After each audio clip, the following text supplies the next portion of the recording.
kata Allah, hei para pemilik iman, yang mungkin diantara kalian kualitas imannya beda-beda. Ada yang kalian imannya kuat, sehingga kedudukannya merasa dekat denganku. Jangankan dipanggil dalam salat fardu, bahkan sebelum datang fardu, tergerak menunaikan salat sunnahnya. Bahkan sebelum datang subuh, sudah bangun untuk tahajudnya. Bahkan tidak menunggu Ramadan, Senin Kamis dia kerjakan sunnahnya. Ayyamul bid dia tunggu-tunggu walau belum tiba waktunya, yang dekat dengan Allah. Ada yang biasa-biasa mutawasid menengah, salat nunggu fardu, puasa nunggu Ramadan, tapi iman masih melekat dalam dirinya, walaupun keadaannya di tengah-tengah hubungannya dengan Allah Subhanahu wa Ta'ala. Ada yang ba'id, mungkin merasa jauh karena maksiat yang banyak dikerjakan, tapi masih menunaikan salat walau terlambat, masih ingin mengaji Al-Quran walau kadang-kadang. Demi Allah saya katakan, sifat rahman Allah menjadikan baik yang imannya kuat, menengah ataupun jauh, disamakan oleh Allah Subhanahu wa Ta'ala dengan panggilan ini. Seakan Allah ingin mengatakan, saya tidak peduli sepanjang kalian masih ada iman dalam jiwamu dan datang memenuhi panggilanku, maka aku akan jadikan yang jauh aku dekatkan, yang menengah aku lekatkan, dan yang dekat aku semakin berikan kedudukan di sisiku. Maka berbahagialah ketika ada panggilan kita respon. Itu cara Allah untuk meningkatkan keimanan kita dan mendekatkan kedudukan kita dengan Allah Subhanahu wa Ta'ala. Karena itu, sebelum masuk kepada inti penjelasannya, Allah tegaskan dengan menggunakan kata ayyuha, disebutkan 150 kali dalam Al-Quran. Ayyunya munada berfungsi taukid untuk menguatkan pesan, haknya tanbih untuk mengingatkan. Seakan Allah ingin sampaikan, aku ingatkan ya, tanamkan pesan ini dalam jiwamu yang paling dalam. Ada hal yang penting yang akan aku sampaikan, yang dengan itu akan meningkatkan iman kalian dan mengangkat derajat kalian di hadapanku, kata Allah Subhanahu wa Ta'ala. Ya ayyuhalladzina amanu, hai semua orang yang merasakan beriman, mengaku beriman, baik hubungannya dekat, jauh atau menengah, ittaqullah, tingkatkan takwamu kepada Allah. Cek keadaan takwamu, cek kuota takwamu, cek pulsa takwamu, cek bekal takwamu. Kenapa ini penting kata Allah disampaikan? Inilah selanjutnya evaluasi tajam yang dihujamkan dalam hati kita. Perhatikan kalimatnya. Wal tanzur nafsum ma qaddamat lighad. Tingkatkan takwamu kepada Allah. Kenapa takwa ini penting ditingkatkan? Kata Allah, coba cek diri kalian yang telah lama menjalani kehidupan. Mungkin ada yang belasan bahkan puluhan tahun, bahkan lebih daripada batas kuota yang barangkali standar kehidupan manusia. Ada yang di atas 100 tahun. Kata Allah, coba dicek selama mengalami perjalanan di hidup itu. Setiap perganti tahun, datang tahun baru, datang tahun yang baru lagi, datang tahun yang baru lagi. Kata Allah, pernahkah terbersit dalam benakmu, dalam jiwamu, persiapan untuk menyongsong datangnya ghad? Pagi ini sebelum Jumat, saya ingin menguatkan informasi seputar ayat ini. Satu ayat saja. Saya baca 4 kitab tafsir tadi pagi. Dari mulai Tafsirul Quranil Azim karya Ibnu Katsir rahimahullah, Mafatihul Ghaibnya Ar-Razi, Al-Kasyafnya Zamakhsyari, sampai Tafsirul Wasitnya Muhammad Sayyid Tantawi. Demi Allah kami katakan, dari 4 kitab tafsir ini semuanya satu kata dalam menafsirkan ayat ini, dan tidak ada ikhtilaf, perbedaan pendapat di kalangan para ahli tafsir. Semua mengatakan yang dimaksud dengan ghad di sini yaumul qiyamah. Yaumul qiyamah. Tibanya hari kiamat. Tibanya hisab kita di hadapan Allah Subhanahu wa Ta'ala. Dalam bahasa bebasnya, tapi lugas dan tegas, seakan Allah ingin mengatakan, hei, kalau besok kamu dihisab dari pergantian waktu yang telah kami lalui, dari masa yang telah kami berikan kepada kalian, dari setiap perganti tahun, tahun baru, tahun baru, tahun baru, kalau tiba-tiba besok kiamat, bekal apa yang telah kamu siapkan untuk menjunjung itu? Bekal apa yang telah kamu hadirkan untuk menghadapi hari kiamat itu? Karena itu semua mengatakan, diungkapkan dengan kalimat ghad. Bisa Allah menyampaikan, ya ayyuhalladzina amanu taqullah wal tanzur nafsum ma qaddamat liyaumil qiyamah. Tapi kenapa Allah mengatakan ghad, yang dalam bahasa kita diartikan besok? Semua ahli tafsir mengatakan litaqrib, untuk menghunjamkan ke dalam jiwa kita rasa seakan itu, bayangkan kiamat kalau besok terjadi di hadapan kita. Bekal apa yang kita bawa? Duhai Anda yang hadir di Jumat ini, yang telah menghasilkan dan mengumpulkan dari sekian banyak waktu yang Allah berikan kepada Anda, ragam harta benda, yang sudah Anda koleksi, rumah yang luas, kendaraan yang begitu membentang dengan ragam yang sangat luar biasa, pakaian yang bagus-bagus, perhiasan yang melekat di tubuh. Demi Allah saya katakan, kalau Anda wafat di hari ini, bagaimana hisab Anda di hadapan Allah Subhanahu wa taala? Kalau kiamat terjadi besok, apa persiapannya kata Allah? Dan kiamat terkecil itu kematian. Kiamat terkecil kematian. Quran surah ke-32 di ayat ke-11. Qul yatawaffakum malakul mautil ladzi wukkila bikum. Katakan Muhammad sallallahu alaihi wasallam, setiap yang berjiwa itu satu saat akan tiba waktunya, datang utusan Allah malakul maut untuk memisahkan kehidupannya dengan maut itu dari kehidupan dunia menuju hisab persiapan akhiratnya.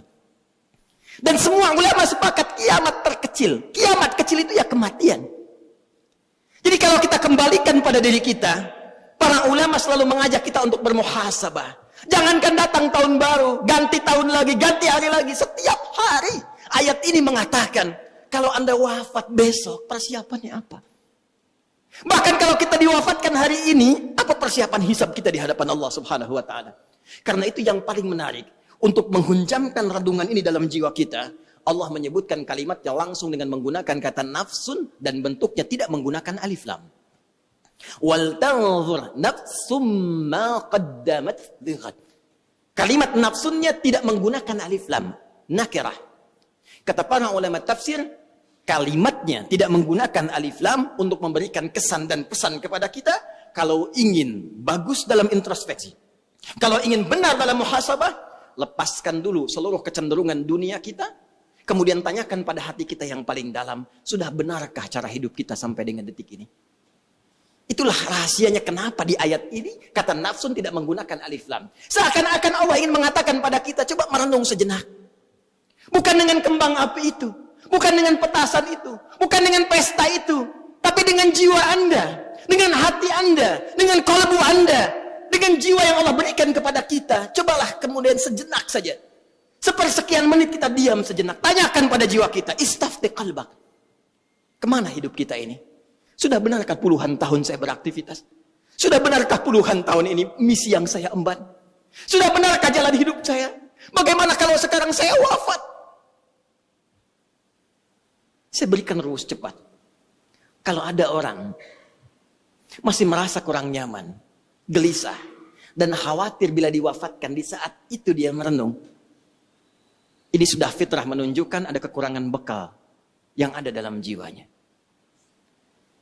Dan merasakan ada bekal yang kurang untuk dibawa pulang. Yang paling mencengangkan dan paling irasional, sudah tahu bekalnya kurang, sudah tahu yang kemarin itu masih banyak kurangnya, kok sisa yang diberikan masih main-main juga? Kok sisa waktu yang diberikan masih belum serius juga? Jadi kalau sampai Jumat ini, sampai detik ini, belum mampu merubah kita untuk dekat dengan Allah, Anda butuh berapa Jumat lagi? Anda butuh berapa tahun baru lagi? Apa masih senang hanya dengan urusan dunia Anda rayakan, sementara besok kita berpulang di hadapan Allah Subhanahu wa taala? Ingat akhirat bukan meninggalkan dunia, tapi ingat akhirat mengarahkan anugerah dunia yang Allah berikan kepada kita supaya ditata menjadi kepentingan ibadah. Karena itulah untuk menutup khutbah bagian pertama ini, Al-Imam Ibnu Katsir ketika membuka tafsir di ayat ini, beliau meriwayatkan dua riwayat langsung dari dua pakar hadis. Pertama, Al-Imam Ahmad dalam musnadnya diriwayatkan oleh Ibnu Jarir dari bapaknya menyampaikan satu situasi di masa Nabi SAW. Perhatikan dahsyatnya bagaimana para sahabat merespon ajakan dan penegasan serta peringatan Nabi SAW.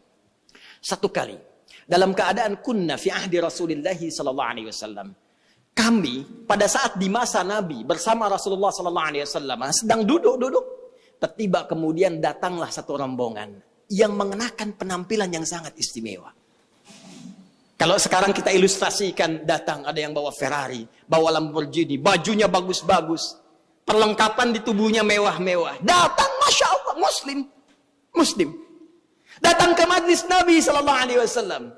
Tiba kemudian Nabi bangkit, menyampaikan ayat-ayat Al-Quran, dibuka dengan kalimat taqwa, ya ayyuhalladzina amanu taqullaha haqqa tuqatih wa la tamutunna illa wa antum muslimun.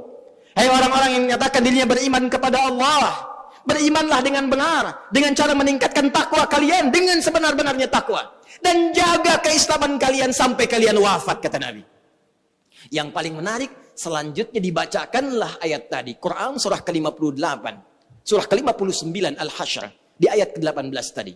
Ya ayyuhalladzina amanu taqullaha wal tanzur nafsum ma qaddamat lighad wattaqullaha innallaha khabirum bima ta'malun. Hei orang-orang yang telah merasakan dirinya beriman, menyatakan dirinya beriman kepada Allah, yang ada di majlisku saat ini, kata Nabi. Hei yang datang rombongan dengan kekayaan dunianya, dengan tampilan yang mewah-mewahnya, dan kalian yang hadir semua di sini, kata Nabi. Tingkatkan takwa kalian kepada Allah. Bayangkan kalau besok terjadi kiamat atau kalian wafat pada hari ini. Tingkatkan takwa kalian sebagai bekal pulang, karena Allah Maha mengetahui apa yang telah kalian kerjakan di hari-hari yang lampau. Mungkin kalian banyak berbuat maksiat, mungkin mendapatkan harta dengan cara yang salah, mungkin banyak hal-hal buruk yang pernah dikerjakan. Apa yang terjadi? Disebutkan langsung dalam riwayat, mereka melepaskan semua kemewahannya untuk disedekahkan dalam ibadah. Mereka berpikir, ya Allah, ini apa manfaatnya Ferrari saya? Apa manfaatnya Lamborghini saya? Apa manfaatnya kemewahan saya? Rolex saya? Pakaian yang melekat di badan saya ini, kalau semua tidak ada harganya di hadapan Allah Subhanahu wa Ta'ala. Bukankah saat wafat yang membalut kita hanya kain kafan saja? Adakah kendaraan itu mengiringi sampai ke alam kuburnya? Adakah pakaian itu dikenakan sampai ke liang lahatnya? Kalla, tidak. Tidak. Bukan berarti harus diberikan semuanya, tidak. Ayat ini, kisah ini ingin memberikan pesan kepada kita bagaimana para sahabat merespon seruan Nabi dengan mengarahkan semua terkait dengan aset dunianya untuk kepentingan ibadah. Anda yang punya kendaraan, bukan berarti harus diwakafkan, bukan berarti harus dihibahkan. Pertanyaan khatib, sudah berapa kali kendaraan itu dipakai untuk ibadah? Itu dihisab. Motor Anda alih-alih dipakai kerja, pernah nggak dipakai ke masjid? Pernah dipakai ke majelis ta'lim? Berapa kali dipakai maksiat? Kendaraan yang Allah berikan kepada Anda, yang Anda pernah banyak berdoa menuntutnya. Diberikan sepeda, pengen motor. Diberikan motor, pengen mobil. Sepeda saja belum pernah Anda pakai ke masjid. Anda hanya bolak-balik pada subuh. Bontonkah itu? Sepeda yang lainkah? Hanya Anda pamerkan, olahraga saja, untuk mengejar dunia saja. Anda sehat, betul. Tapi apakah hisab Anda sehat di hadapan Allah di hari kiamat nanti? Pakai sekali-kali untuk salat subuh. Pakai sekali-kali untuk ke masjid. Sehingga ketika Allah bertanya kepada Anda, apa yang Anda gunakan dengan sepeda yang aku titipkan dulu? Anda bisa berkata dengan bangga, ya Allah, hamba pernah gunakan itu dalam menunaikan sholat subuh kepadamu. Itu poinnya. Itu maksudnya. Tahukah Anda, Imam Muslim menambahkan dari hadis riwayat Syu'bah radhiyallahu ta'ala anhu. Ketika itu terjadi, tiba kemudian seorang kakek buta. Dengan penampilan yang sangat sederhana. Dan hampir saja kebutaannya menjadikan beliau lemah dalam beraktivitas. Tiba mendengar dan melihat peristiwa itu. Beliau kembali ke rumahnya, bahkan memberikan apa yang ada di rumahnya untuk memberikan contoh ibadah dalam rangka bersedekah kepada Allah Subhanahu wa Ta'ala. Dan itu bermanfaat bagi orang-orang Islam pada saat itu. Sehingga apa yang terjadi? Semua berbondong-bondong orang Ansar Madinah mencontoh perbuatan kakek ini. Dan keluarlah hadis yang legendaris itu. Man sanna fil islami sunnatan hasanatan falahu ajruha mithla ajri fa'iliha min ghairi an yankusa min ajriha syai'. Siapa yang menjadi pionir dalam menyontohkan sebuah kebaikan, membudayakan kebaikan, ditiru oleh orang lain, maka dia mendapatkan pahala mengalir terus dari orang-orang yang menirunya, orang-orang yang mengikutinya, tanpa dikurangi sedikit pun. Sekarang, kiranya waktunya bagi kita untuk kembali kepada Allah Subhanahu wa Ta'ala, untuk merenung di Jumat ini, memperbaiki hidup kita. Jangan-jangan memang waktunya bagi kita untuk pulang. Kalau bukan esok, mungkin hari ini kita kembali. Apakah kita termasuk dalam hamba yang diridhai? Hanya kita yang bisa berikhtiar dan menunjukkan kepada Allah untuk menjawabnya. Barakallahu li wa lakum fil Qur'anil azim wa nafa'ni wa iyyakum bima fihi minal ayati wa dzikril hakim wa taqabbala minni wa minkum tilawatahu innahu huwas samiul alim. Ud'u Allah yastajib lakum jami'an insyaallah.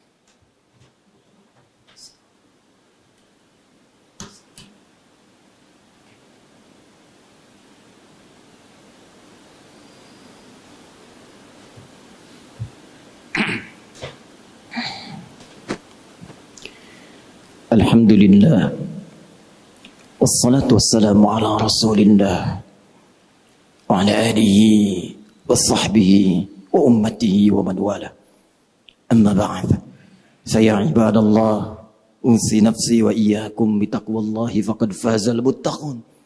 Fala tamutunna illa wa antum muslimun. Hadirin jemaah Jumat rahimani rahimakumullah. Sebagai penutup, jika Anda bertanya, bagaimana cara kami mengevaluasi diri dan menyiapkan bekal, jikalau kita memang mesti dalam waktu dekat ini kembali kepada Allah, maka ditegaskan 2 kali dengan 2 kalimat serupa sebagai penegasan taukid di ayat ini dengan kalimat takwa. Ittaqullah.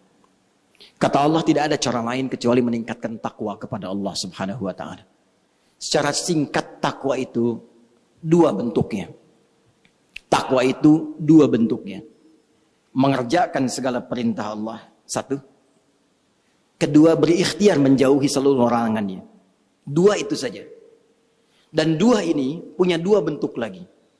1 terkait hubungan dengan Allah dalam bentuk ibadah ritual. Yang kedua, hubungan dengan manusia dalam bentuk ibadah sosial. Kita tarik hubungan dengan Allah seperti sholat. Bentuknya ibadah ritual. Sekarang cek sampai Jumat ini. Sudah berapa banyak aktivitas dunia kita kerjakan, bandingkan dengan pulsa akhirat kita. Berapa banyak kuantitas dan kualitas sholat kita sampai dengan detik ini. Bahkan itulah yang menjadikan sholat pertama kali dibuka dengan kalimat takwa. Dzalikal kitabu la raiba fihi hudal lil muttaqin. Siapa muttaqin ini? Alladzina yu'minuna bil ghaib wa yuqimunas shalah. Dan kalimat sholatnya menggunakan alif, lam, shad, lam, wawu, ta mardutah. Di atas wawu alif tegak. Menunjukkan bentuk tunggal tapi memiliki makna yang banyak luas. Bukan hanya fardu saja, cek sampai dengan sunnahnya. Cek sampai dengan kualitasnya. Jangan-jangan sampai Jumat ini, dari puluhan tahun kita hidup, ribuan kali ruku dan sujud, maaf, bacaan sholat saja kita belum paham. Mau sampai kapan lagi? Bagaimana sholatnya bisa khusyuk kalau kita tidak mengerti apa yang dibacakan dalam sholat? Bagaimana bisa merasakan kenikmatan kalau kita nggak paham apa yang kita ungkapkan dalam sholat? Ayo kita lihat kembali dalam diri kita. Dan nanti lihat apa dan rasakan bagaimana Allah memberikan manfaat kepada kita. Kemudian perbaiki hubungan kita dengan sesama. Dalam tingkat kehidupan sosial kita.